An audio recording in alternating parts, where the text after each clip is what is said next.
conflicto, hasta dónde puede escalar, cómo se puede resolver. Bueno, eso es lo que justamente vamos a estar tratando de indagar, conversando con nuestro entrevistado de ahora, que es Daniel Sierra, abogado de la Universidad Central de Venezuela y especialista en integración regional de la Universidad Javeriana de Colombia, pero ahora se encuentra en Washington. Daniel, ¿cómo le va? Lo saluda aquí Darío Misraji. Muy buenos días, muchísimas gracias por la invitación y para mí un placer estar en tu programa para poder explicar este tema a tu audiencia. Daniel, cuéntenos, a ver, ¿cuáles son las bases de este conflicto que existe entre Guyana y Venezuela? ¿Qué es lo que ha sostenido históricamente Venezuela? ¿Qué es lo que sostiene Guyana? ¿Y qué es lo que sostiene, si se quiere, la comunidad internacional o aquellos que tratan de indagar en el problema desde una mirada imparcial? ¿Cómo no?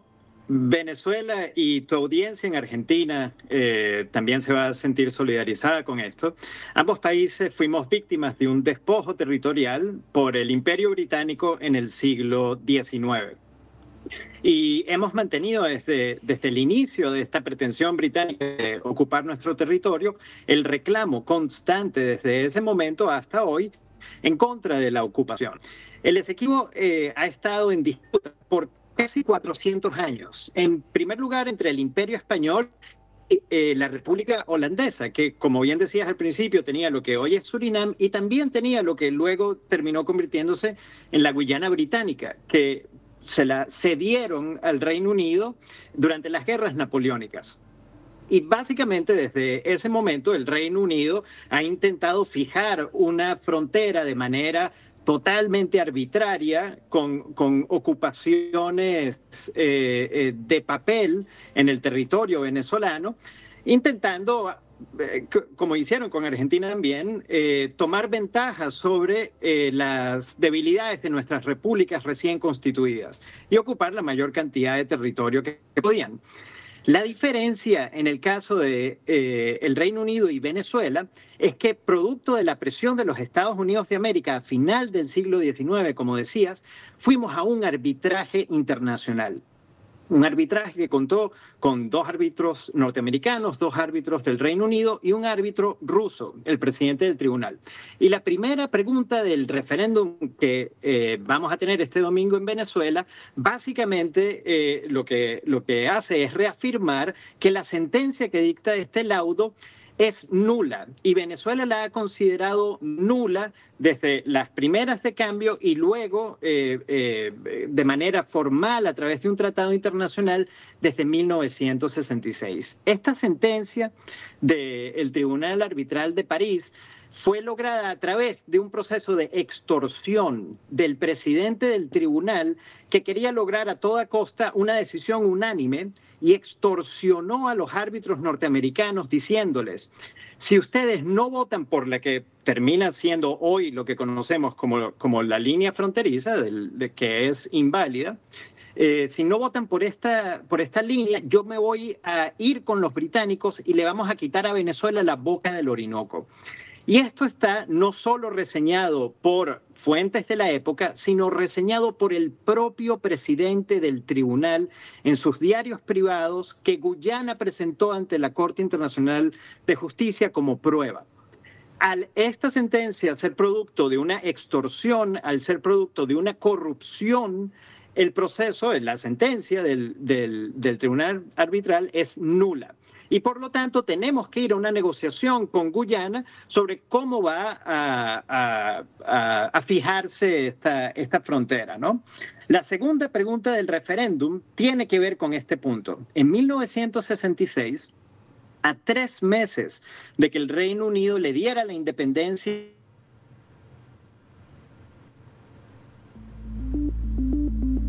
Lo perdimos ahí a Daniel. Bueno, vamos a tratar de recomponer ahí la conversación con Daniel Sierra, que bueno, de forma muy clara nos explicaba un poco la historia de este conflicto que bueno, se remonta, como nos decía, casi 400 años. Obviamente regiones muy atravesadas por el impacto, obviamente, de las distintas potencias que han intervenido. Daniel, ahí, ¿me escuchás? Sí, te escucho, no sé si se cortó. Sí, sí, se cortó, si te seguíamos un poco el hilo. Ok, disculpa, retrocedo un poco. En 1966, el Reino Unido, justo antes de darle la independencia a Guyana, firma un acuerdo con Venezuela diciendo que reconoce nuestra contención de que el laudo arbitral de París es nulo y que por lo tanto no es que el Reino Unido reconoce que sea nulo, sino que reconoce nuestra contención de que es así y que hay que llegar a un acuerdo mutuamente satisfactorio entre Venezuela y Guyana para delimitar la frontera. Y esto no ocurrió. Básicamente no llegamos a un acuerdo satisfactorio entre Venezuela y Guyana para delimitar la frontera. Importante es decir acá que Guyana también es víctima del Reino Unido, que 3 meses antes de darle su independencia, el Reino Unido firma este acuerdo con Venezuela, un vecino mucho más grande que Guyana, y desaparece del mapa, dejándole este gran problema a Guyana, donde, como bien dices, 2/3 del territorio que hoy controlan, a pesar de que no sea históricamente de Guyana, es reclamado por Venezuela. Y el Tratado de Ginebra dice que la solución tiene que ser mutuamente satisfactoria para ambas partes. Muy difícil para Guyana, pero es un acuerdo internacional firmado. El punto 3, la pregunta del domingo, la tercera pregunta del referéndum, básicamente dice que si estamos de acuerdo con la posición histórica de Venezuela, de que la Corte Internacional de Justicia no tiene jurisdicción sobre el conflicto. Y esto es un argumento técnico jurídico un poco complejo, pero a los efectos prácticos la verdad es que ya la Corte asumió jurisdicción.